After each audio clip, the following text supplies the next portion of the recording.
buenos días a todos y a todas. Muchísimas gracias por esta asistencia, por la presencia de personas de alta relevancia política y académica. Muchísimas gracias primero también a la señora decana de la Facultad de Derecho, Dulce Cairós, por habernos cedido este espacio, que hoy viernes 30 estaba todo lleno, muy solicitado, así que muchísimas gracias. Nada, les doy la bienvenida a estas jornadas de a ver si conseguimos aprender cómo estimar la desigualdad en riqueza, que no es nada trivial, como verán hoy, en Canarias, en una región. ¿De acuerdo? Han habido algunos intentos a nivel mundial, a nivel de España, a nivel de comunidad autónoma, muy poco. Es un placer, ¿no?, y el realizar esta jornada, ¿no?, cuya objetivo es esto, ¿no?, es establecer esta hoja de ruta, ¿no?, que esto se ha iniciado gracias a el empuje de una clase política muy preocupada por estos problemas, muy conectada y muy unida a la academia, ¿de acuerdo?, a la universidad, y esta es la única manera de poder sacar adelante este tipo de iniciativas y de estudios y de trabajo. Tenemos el placer de tener a 3 representantes del Gobierno de Canarias de altísimo nivel: don Antonio Olivera, viceconsejero de la Presidencia; don Fermín Delgado, viceconsejero de Hacienda, Planificación de Asuntos Europeos; y don David Padrón, director general de Investigación y Coordinación de Desarrollo Sostenible, que él entrará después en la mesa redonda de debate. Y por la parte académica, pues aparte del profesorado de la Universidad de La Laguna, que está por aquí presente, tenemos el enorme placer de tener a doña Clara Martínez Toledana, de Imperial College, de la Business School, que es una de las expertas mundiales en temáticas de desigualdad en riqueza. Después, cuando le toque hablar, comentaré un poco más su currículum, ¿de acuerdo? Ahora no para ir más rápido. Y también tenemos el placer de tener, que está, como tengo gafas de presbicia aquí, a Juan César Palomino, de la Universidad Complutense de Madrid, también gran experto en temas de desigualdad, de renta y de riqueza, y también afiliado a la Universidad de Oxford. Sin más preámbulos, cedo la palabra a don Antonio Olivera. Muchas gracias, Gustavo, y gracias a todos por asistir a esta jornada, que debo agradecer en primer lugar pues el esfuerzo, ¿no?, que han hecho tanto Gustavo Marrero desde el punto de vista académico de la universidad, como también a David Padrón como enlace del Gobierno, y para permitir analizar y estudiar pues una cuestión que nos genera bastante interés desde la perspectiva del Gobierno. El propio presidente del Gobierno, en el último debate de la nacionalidad en Canarias, planteaba la necesidad no solo de seguir analizando la desigualdad desde el punto de vista de los datos de la encuesta de condiciones de vida, que sabemos que analiza la parte de la distribución, vamos a llamarlo baja, de los recursos, y además de una perspectiva no de stock, sino una perspectiva más de flujo, ¿no?, con una serie de limitaciones claras, y la importancia que era aproximar y empezar a estudiar la desigualdad desde el punto de vista de la riqueza. Aquí teníamos algunas referencias relevantes desde el punto de vista académico. Lógicamente, tanto los estudios de Piketty y sus colaboradores han abierto una línea muy interesante para poder abordar esta cuestión, y lógicamente en el mundo académico ha sido una revolución desde la publicación de Capital en el siglo XXI, bueno, algunos artículos antes, ¿no?, algunos working papers y algunos artículos publicados en revistas científicas ya habían ido adelantando las conclusiones de las investigaciones en esta materia, pero lógicamente la publicación del Capital en el siglo XXI ponía de manifiesto lo que era un trabajo descomunal desde el punto de vista de la información estadística, y plantear y abordar un problema relevante, un poco escondido, que se intuía, que no era visible, de una perspectiva muy clara, que son siempre lo que aportan los datos. Lógicamente, a raíz de ahí se ha ido desarrollando una serie de implicaciones institucionales, políticas muy relevantes. De hecho, el siguiente libro de Piketty, Capital y Ideología, se concentra, además lo recomiendo porque la parte de análisis político es magnífico y lo recomiendo bastante, pero sobre todo empieza a analizar las consecuencias.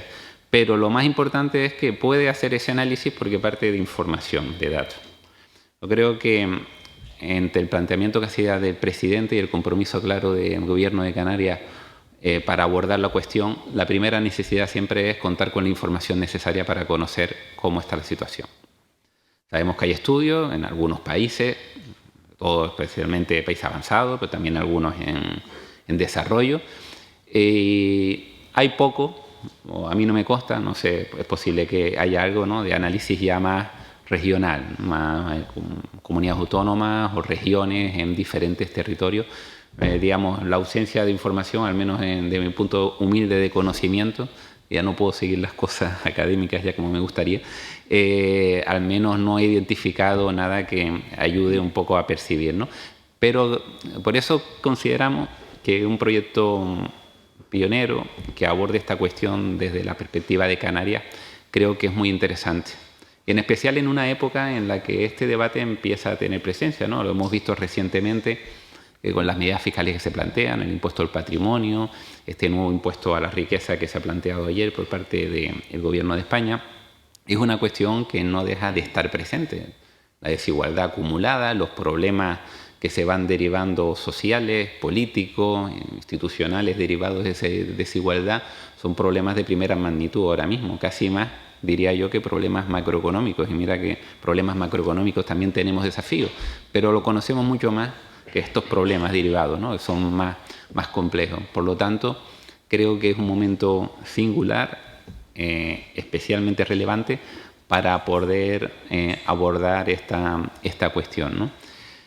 Ahora lo que toca es, y creo que en este sentido tenemos la suerte de contar con Clara, con Juan, ¿no?, con las personas que vienen de fuera, que están trabajando, digamos, esta cuestión con profundidad, y también tener la suerte de contar en la Universidad de La Laguna con un centro de estudios vinculado a esta materia y que permite atraer el conocimiento de fuera para construir aquí también en local, ¿no?, con las condiciones adecuadas para ello, y abordar la cuestión de ¿es posible o no es posible? ¿Podemos colaborar? Creo que desde el Gobierno, y eso es muy importante, la presencia también del Departamento de Hacienda y la implicación que demuestra Fermín con todas las cuestiones de esta naturaleza, podemos aportar, tenemos la información necesaria para poder construir esta información que es necesaria para después estudiarla, pero al menos construyamos las bases de datos adecuadas para ver qué sucede,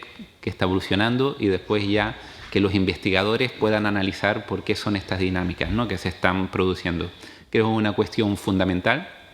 A mí de los problemas económicos, pero siempre fui mucho de la macro, del crecimiento económico, de las cuestiones que tenían que ver con estas cuestiones, pero ahora mi principal preocupación es la desigualdad. Sinceramente creo que es el elemento macroeconómico que es más relevante para explicar el mundo actual y el mundo que va a venir en los próximos años, ¿no? Y muchas cuestiones de nuestra realidad se explican por las dinámicas que se están generando desde esta perspectiva, y que lamentablemente no tenemos el nivel de información, el nivel de conocimiento necesaria para abordarlas con solvencia. Y por eso es más importante que nunca, ¿no?, abordar esta cuestión. Yo no quiero, digamos, extenderme más. Lo importante es escuchar a las personas que van a intervenir, digamos, a continuación, que podamos ver hasta dónde podemos llegar y sobre todo mostrar la implicación del Gobierno para colaborar en la medida de nuestras posibilidades, de nuestro conocimiento, de la información que manejamos, para que este proyecto pueda ser posible. Creemos que es de primera magnitud, de importancia, y por lo tanto queremos colaborar al máximo. Y muchas gracias de nuevo, Gustavo, de verdad, por organizar esta jornada, y a Juan y a Clara por haber venido y compartir con nosotros la mañana del viernes y darnos luz sobre las posibilidades y potencialidades que podemos tener ahora mismo para abordar esta cuestión. Muchas gracias. Muchísimas gracias.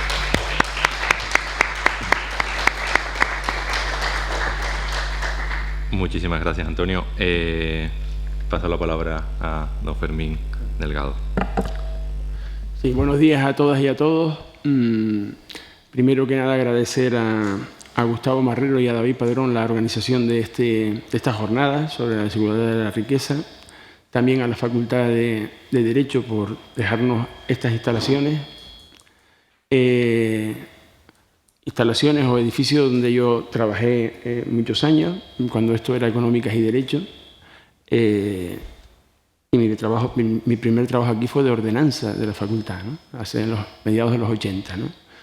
Y tengo un recuerdo tanto de esta facultad, bueno, de esta porque aquí desarrollé casi todo ese trabajo, luego al final nos fuimos a Económicas, ¿no? Pero en fin, pasé muchísimas horas aquí, entre las que dedicaba a trabajar y las que dedicaba a estudiar Económicas aquí en la facultad.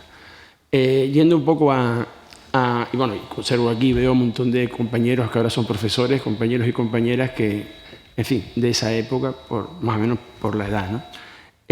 La primera cuestión que quería plantear es la pregunta que ¿es la desigualdad de la riqueza algo indeseable que conviene reducir? Esto que la respuesta nosotros los que estamos aquí probablemente la demos como que la respuesta es que sí, ¿no? Pues es también un debate, ¿no? Hay un debate sobre si la desigualdad es conveniente o no reducirla. No la pobreza, donde hay, que es la manifestación extrema de la desigualdad. La pobreza yo creo que hay bastante consenso en que hay que intentar reducirla, ¿no? Pero la desigualdad, que es una cosa mucho más amplia, sí hay muchos planteamientos diferentes, ¿no? El tema de la desigualdad es un problema que tiene una dimensión filosófico-moral, ¿no? Tiene obviamente una dimensión económica y tiene una dimensión política. David Padrón, al preparar estas jornadas e invitarme, me recomendó un libro, que no me lo he leído todo, pero me he leído gran parte, un libro de Blanchard y Roddy, que se llama Combatiendo la desigualdad. Y efectivamente allí me he leído bastantes artículos y ahí pues, la tesis que mantiene Blanchard y Roddy es que la desigualdad, sobre todo a partir de los años 80, se ha incrementado en las sociedades desarrolladas y se plantea un conjunto de, un conjunto de discusiones sobre cómo se podía abordar en su combate, ¿no? Porque se llama Combatiendo la desigualdad. Pero también les quiero dejar claro que, digamos, no en todo el pensamiento político existe la idea de que la desigualdad es un problema. Hay gente que entiende que la desigualdad forma parte de la igualdad de oportunidades en el sentido de que cada ciudadano se busca la vida, ¿no? Y que, en fin, los que están en situación desigual, una parte de responsabilidad la tienen ellos y, por tanto, además es un ánimo al crecimiento. Eso es una tesis muy ultraliberal, pero, en fin, existe. Nosotros normalmente estamos situados, desde luego, en el gobierno, por supuesto, en la tesis más progresista de entender que a la desigualdad primero hay que estudiarla y luego hay que intentar reducirla. No hay un patrón, no hay un objetivo claro de lo que es la igualdad. O sea, no podemos decir todos somos iguales porque, en fin, eso es una realidad inexistente, ¿no? O sea, no hay un patrón, pero sí entendemos que las desigualdades extremas, donde los que tienen el 1%, eso que se dice, el 1% tiene de la población o de los hogares tiene pues, el 20, el 30, el 40 o el 50% de la renta de un país, pues parece que no es deseable, por lo menos desde esta perspectiva, que ya es una perspectiva que tiene un componente ideológico y político, ¿no? La de entender que esto es un problema, ¿no? Estudiando otro libro de Samuel Calonge y de Antonio Marzán, que se llama Crisis económica y desigualdad de la renta en España, efectos distributivos de las políticas públicas, que sacó en el 2019, él analiza digamos, la evolución de la desigualdad en España desde el año 2007, antes de la crisis, hasta 2019. Bueno, llega hasta 2017 con datos, pero lo publicó en 2019, ¿no? Y él sostiene que la desigualdad en España en esta época se ha incrementado, sobre todo la desigualdad de lo que él llama la desigualdad de la renta de mercado, ¿no? Es decir, la renta antes de la intervención de los poderes públicos. Es ahí donde está la mayor desigualdad en España y en general en los países occidentales. Pero por hablar del dato de este estudio empírico, es un estudio importante, ¿no? Con mucho dato relacionado con las rentas de España, porque él tiene los datos de las rentas de España de todos estos años y lo analiza directamente sobre el impuesto de la renta, ¿no?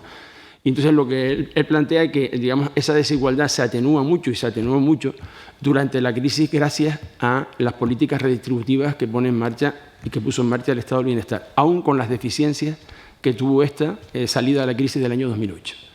Y lo que plantea él es que, digamos, la lucha contra la desigualdad a través de los sistemas progresivos fiscales y de las transferencias de renta que hace los poderes públicos hacia la ciudadanía es el elemento, digamos, de combate más importante que tenemos para luchar contra esta desigualdad de renta de mercado que lo genera el propio mercado en su evolución, ¿no? Plantea ahí que los instrumentos, digamos, más importantes de España para combatir y redistribuir la renta a través de los poderes públicos, por orden son las pensiones, el gasto público en sanidad y en educación, el impuesto sobre la renta, ahora quiero hacer un comentario sobre ello, el impuesto sobre la renta, el propio impuesto, y el subsidio por desempleo. Me quiero detener un poquito en esto del impuesto sobre la renta, porque bueno, lo que estudiaba ahí, a Samuel Canoje, para que lo sepan, en mi relación con él es porque le hemos contratado. Samuel Canoje es un profesor de la universidad, estudió aquí. Bueno, Víctor, que está allí, lo conoce porque trabajó aquí en econometría, ¿no? Daba clases de econometría, ¿no, Víctor? Entonces, bueno, a Samuel Canoje lo hemos contratado y nos ha hecho un microsimulador del impuesto de la renta que él había hecho ya para la Generalitat Catalana para Canarias. Y ahora lo tenemos, un microsimulador. El último dato que tenemos es la renta de 2020, no la hemos cargado, trabajamos con la renta de 2019, pero bueno, por ahí viene nuestra relación, ¿no? Y entonces él analiza que en el impuesto de la renta tiene un efecto no solo recaudador, es decir, proveer de ingresos al Estado para generar ese gasto social o este gasto público, sino que también tiene un efecto redistribuidor en la medida en que retira rentas a los sectores más ricos, digamos, a través de un sistema progresivo y los coloca, distribuye algo, la renta en el propio funcionamiento del impuesto, más allá, repito, de que obviamente los ingresos... El IVA también lo hace, pero el IVA, por ejemplo, no tiene un carácter progresivo, como es fiscalidad indirecta, ¿no? Entonces, en el IVA recaudamos, pero no tiene ese carácter redistribuidor. En cambio, el IRPF progresivo, como el nuestro, como el sistema que hay en España, que podría ser más progresivo o menos, y que nuestra tarifa, nuestra tarifa autonómica es más progresiva que la del Estado, también se lo digo. La tarifa autonómica de Canarias es más progresiva que la del Estado, ¿no? Entonces, decía, ¿cómo se demuestra esto? Él lo demuestra diciendo que a lo largo coge el año 2007, 2012 y 2015, o sea que coge antes de la crisis y bueno, empezando a salir de la crisis, y observa que, digamos, el 10% de los hogares va dando me parece que dice 45, 47 y 48% de la recaudación total del IRPF, ¿no? Es decir, que el 10% más rico paga y sigue pagando más a pesar de la crisis y que esto es un efecto muy positivo, como el propio impuesto de combate contra la desigualdad, ¿no? Luego también sostiene que la crisis de 2008 a 2014 sí es verdad que desarrolló muchísimo la pobreza, eso es obvio. O sea que, digamos, el papel atenuador que pudiera tener las políticas públicas no sirvieron para reducir, obviamente, la desigualdad, ni siquiera la pobreza, aunque también es obvio que si no existieran los poderes públicos no habría este impacto positivo en la renta. Quiero plantear, en relación a esto, que para luchar contra la pobreza, desde los poderes públicos, para luchar contra la desigualdad y obviamente contra la pobreza, pero para la desigualdad, los poderes públicos tenemos unas herramientas bastante potentes, y que la decisión política de intervenir en un sentido o en otro condiciona mucho los resultados en términos de afección a la sociedad. El ejemplo clásico que podemos poner ahora, porque lo hemos vivido todas las personas que están aquí, es la salida a la crisis de 2008 que dio la Comisión Europea, la Unión Europea, y la salida a la crisis que dio la Comisión Europea a la crisis del COVID del año 2020. Los mismos poderes hacen dos políticas totalmente diferentes, diametralmente diferentes. En una se decide que lo prioritario son el saneamiento de las finanzas públicas, un ajuste rápido del gasto, y eso significa impedir el endeudamiento de los estados, y eso significó que perdimos tejido productivo, generamos un desempleo enorme, las administraciones públicas derrumbaron sus ingresos y, por tanto, su gasto público, y las consecuencias ha sido claramente un incremento, efectivamente, de la pobreza en ese periodo de tiempo, ¿no? Y además, esa política, que hoy está ya completamente cuestionada, significó también que la recuperación económica de la economía española y de la europea, pero por hablar de española y Canarias, tardó mucho tiempo, ¿no? La crisis empezó en 2008 y empezamos a recuperarnos en 2015. Tardamos casi 7 años en recuperarnos, ¿no?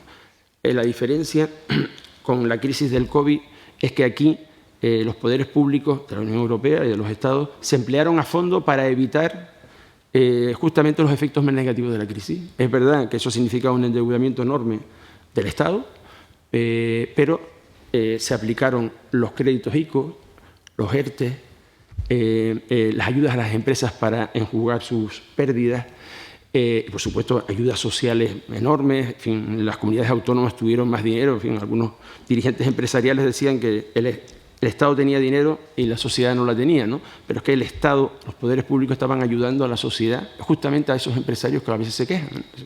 En algunos casos, con estas ayudas de 1.400 millones que hemos nosotros gestionado en Canarias, para, repito, enjugar las pérdidas de las empresas, no para que generen inversión, empleo, sino para evitar su quiebra, ¿no? Entonces, acabo con esta reflexión. Los créditos ICO, los ERTE y las ayudas a las empresas, junto con todo esto que llamamos medidas de escudo social, han permitido una recuperación rapidísima de la economía canaria y española de la crisis del COVID. En 2020 estábamos en crisis definitiva y hoy, es verdad que ahora tenemos problemas, pero hoy tenemos un proceso de recuperación en Canarias y en España intensísimo. Hay factores exógenos que dificultan el futuro, como es obviamente el proceso inflacionario derivado de la crisis de oferta de combustibles y de cereales y de la guerra de Ucrania. Es obvio, pero digamos, el proceso de recuperación ha sido tan rápido y en 2022 podemos decir que ya estamos en cifras de empleo y de Producto Interior Bruto, por lo menos de empleo, similares a las de 2019, es decir, anteriores a la crisis COVID, ¿no? Reflexión que quiero dejar. La política es muy importante para determinar la redistribución de los recursos de una sociedad, ¿no? Tenemos en los poderes públicos la responsabilidad de orientar bien estos recursos, ¿no? ¿Cuál es el sistema, digamos, qué instrumentos tiene la sociedad o los gobiernos para hacer frente a la desigualdad? Pues yo creo que hay dos grandes instrumentos. Uno, un sistema fiscal que tiene que ser progresivo si queremos jugar en esta liga, en la liga de luchar contra la desigualdad, y luego un gasto público que sea realmente distributivo, ¿no? O sea, y ambas cosas van relacionadas, ¿no? El peso, por ejemplo, en los ingresos del Estado del IRPF es el más importante de todos, es decir, el 42% de los ingresos de España vienen del IRPF y la mayor parte de la base imponible del trabajo. De la base imponible del trabajo, ¿no? O sea, usted piensa que el IRPF pues significa en España el 70, como dije, el 70 y pico por ciento de la perdón, se lo digo exactamente, el 42% de los ingresos del Estado y el impuesto de sociedades significa el 12%, ¿no? O sea, el segundo impuesto es el IVA, que es un impuesto de fiscalidad indirecta y que también podría ser más progresivo, Nosotros en Canarias, el IGIC, tenemos un planteamiento mucho más progresivo en cuanto a poner IGIC cero a los bienes básicos, mientras que el Estado, yo cuando oigo decir que el Estado está discutiendo lo de poner al IVA al 4%, los productos de higiene femenina, cuando nosotros eso lo tenemos a IGIC cero, hace no sé cuánto tiempo, y cuando oigo que el agua lo tienen al 10% y lo quieren bajar y nosotros lo tenemos al 0, o la gas y electricidad del 21 al 10 o al 5 y nosotros lo tenemos al 0, bueno, que también en la fiscalidad indirecta también se puede hacer, digamos, tener una progresividad en la medida en que aquellos bienes que son más importantes se pongan a tipos más reducidos, ¿no?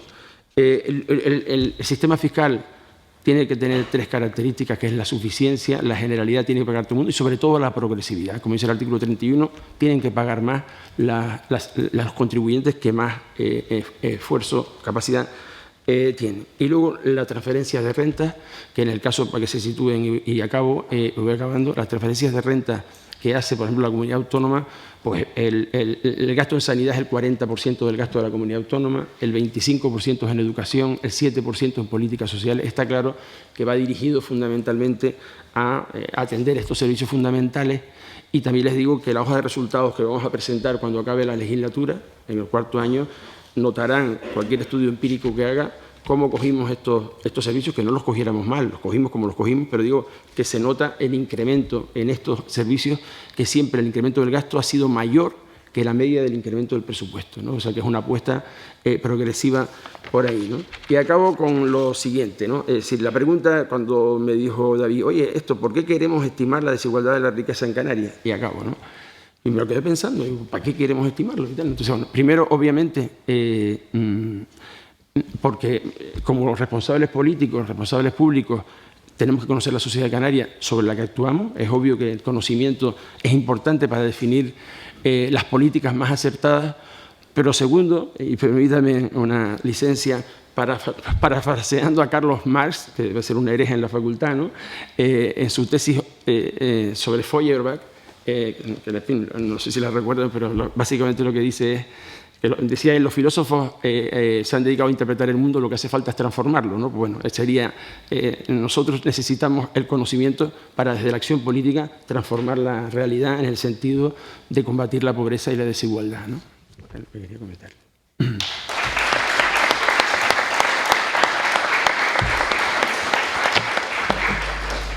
Pues bueno, bueno, en primer lugar, gracias por las dos intervenciones. Creo que tenemos que sentirnos orgullosos de tener una clase política que haya leído a Rodríguez, a Blanchard, a Piketty, ¿no? Y que tengan este nivel académico tan elevado, más allá de la conciencia en estos temas, ¿no? También tengo que decir que está aquí José Saturnino, que no lo había visto, que también es director de la CUE y gran experto también en temas de pobreza, desigualdad en educación y bueno, también colega de la facultad y del centro de estudios.